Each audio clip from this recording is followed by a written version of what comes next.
is impossible to describe, so I won.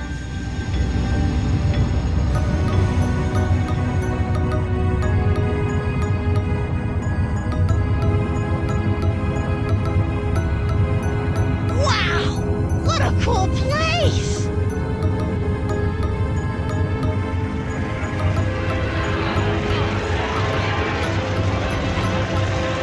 One thing that you'll notice immediately about Bad Day on the Midway is this is a world. This is a completely self-contained place. It's unlike any place you've ever been before, but it has, like any world, its own rules, its own logic, its own kind of gravity. It's always hard to put into words what the residents are doing because their work can only really be described by experiencing it. They've been creating multimedia before it was even a word, I think, through their performances and through their musical interpretations and storytelling. The concepts in the game are very subversive and a little bit disturbing, which is a lot of fun. It's got sex, it's got violence, it's got death, insanity, and rats. It's a darker vision.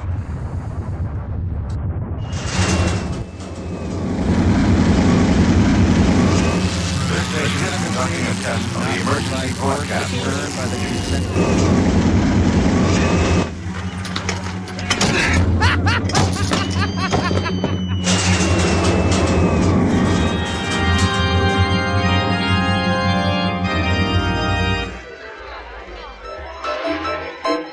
What's that? Wow!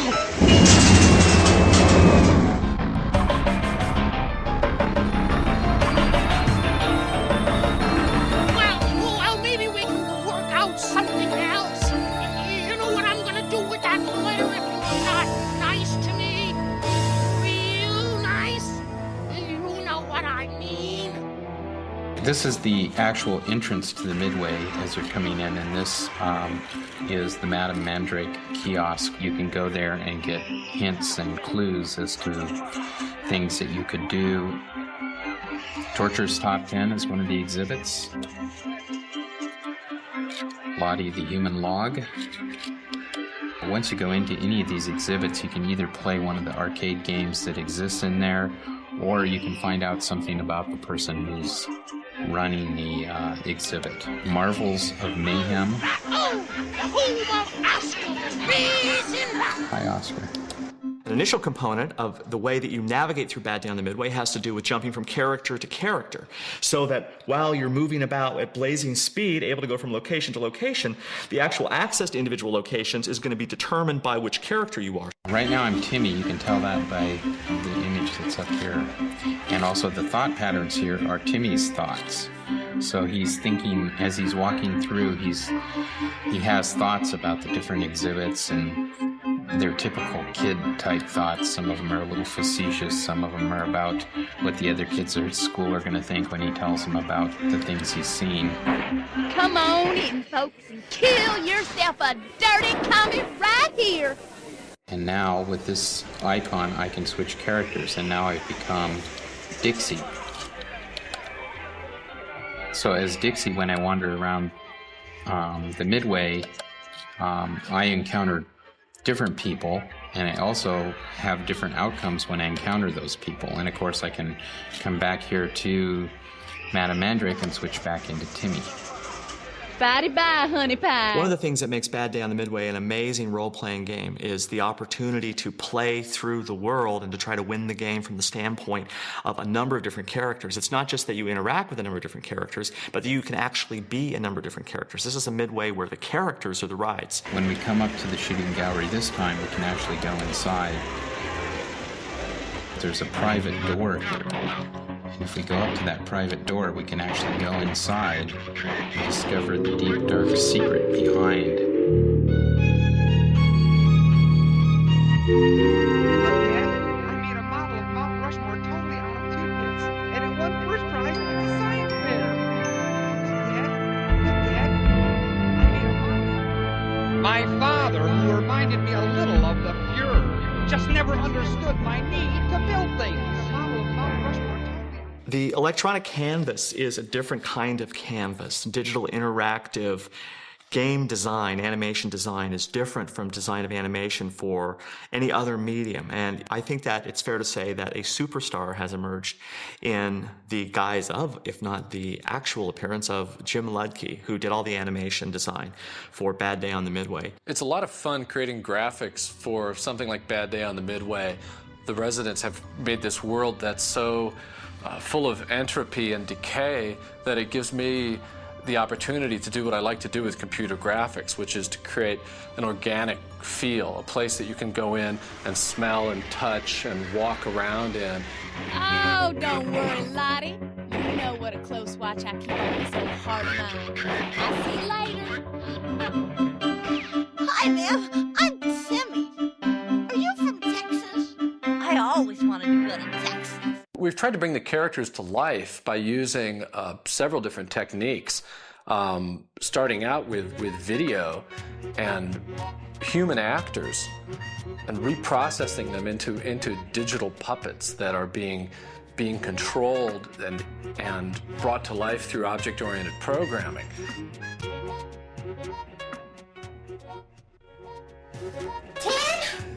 So what am I supposed to say? Look over here. Butterflies. Look over here. Look over here. Whoa. There are no butterflies outside any more than the Easter bunny is sitting on top. Childhood is a terrible thing, Timmy.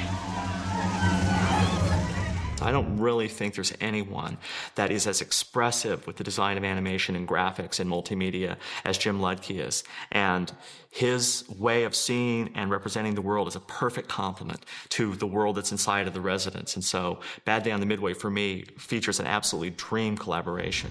Bad Day on the Midway is going to allow residents to tell stories, which is the thing they love to do the most, in a new way that they haven't been able to do in any of their previous work. I think the residents in Bad Day on the Midway have created a formula for life. It's a dark vision. Astro, fruit checks, dogs in the mail, they're all here. Shoot down like dogs.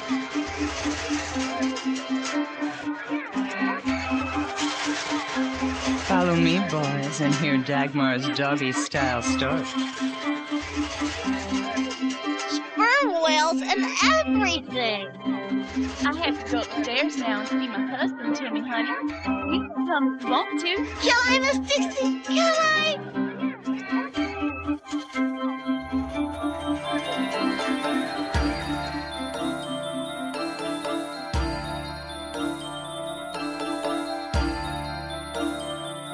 I'll see you later.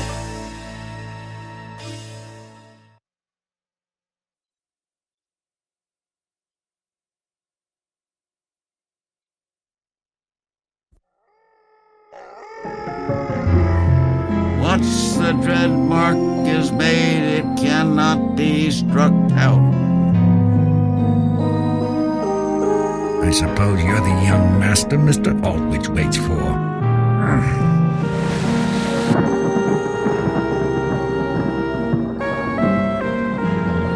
Who's that?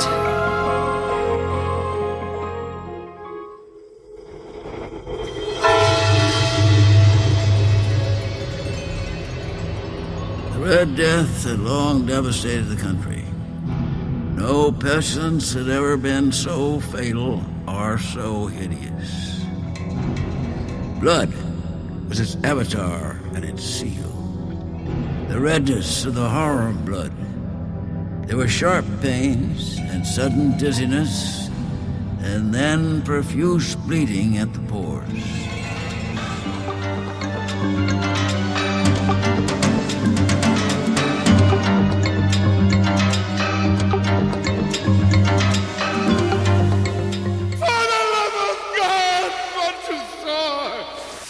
Who's there?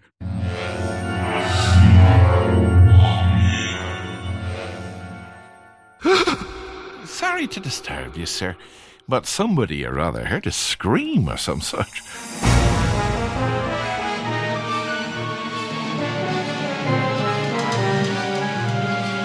She's alive. I I know it. Had bad dreams last night, did you?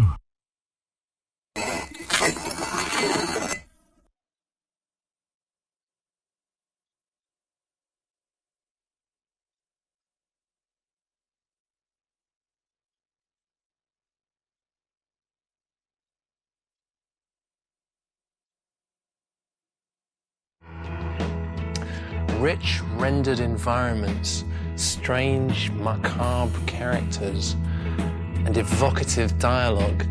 I hear dissonant string quartets and eerie harpsichord and organ music. Dark Eye is really a captivating and terrifying title, and it's one in which I hope my music will play a major role.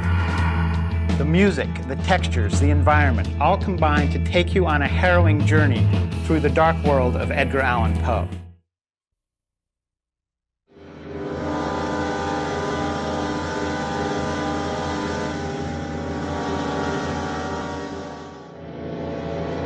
Each night I fell feverishly into dark and disturbing dreams. In each dream I had a new face, new surroundings, and a new evil purpose to discover. The Dark Eye is an interactive role-playing adventure where you enter into dark and twisted worlds. The worlds seem innocent enough to begin with, but as you explore them, you discover the dark underpinnings that Poe has so carefully laid. You're exploring the world of Poe, but you're also exploring the character you're playing, discovering your own hidden motivations. The player is in effect an actor playing Poe's characters. So famous stories such as Cask of Amontillado and Telltale Heart, you're actually in that room, in that environment, making those stories come to life. The whole experience starts off with you approaching a house on a windy day on a seashore. Your brother has lost his sanity. Not even Amber can days of her beauty. I never loved her, yet she has loved. What a delightful time that was. Cousin, you've come. Oh, we're so happy. Oh, dear brother, delighted to see you. It's the opening interface to the Dark Eye, which is a phrenology map, which gives us a few locations to visit. The design of the program was meant to not only allow you to interact in an environment, but interact with characters and audio and the stop-motion animation. You look as though you could use some hot soup. This is the area that the Telltale Heart story is played out, and you can wander around this environment, basically go anywhere that you'd like. The cursors give you an indication of which directions you can go and what objects or animations you can interact with. And so,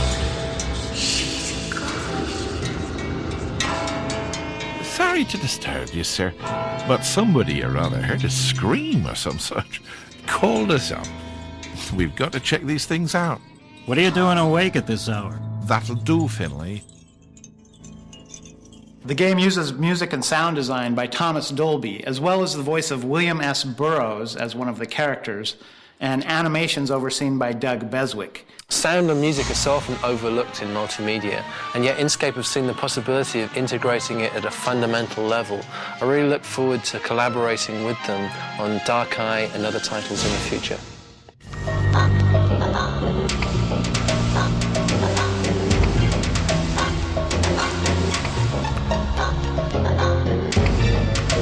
We have 28 characters in the Dark Eye. This is one of the characters called Fortunato. This is the character that in the famous Poe story that gets bricked in behind a wall. And so he's kind of a jester and kind of ridiculous. We had an artist design the heads of the characters, and then they went off to a sculptor and they were all sculpted. And then the process of casting them to foam latex and building the armatures, which are ball and socket armatures, so that they can move.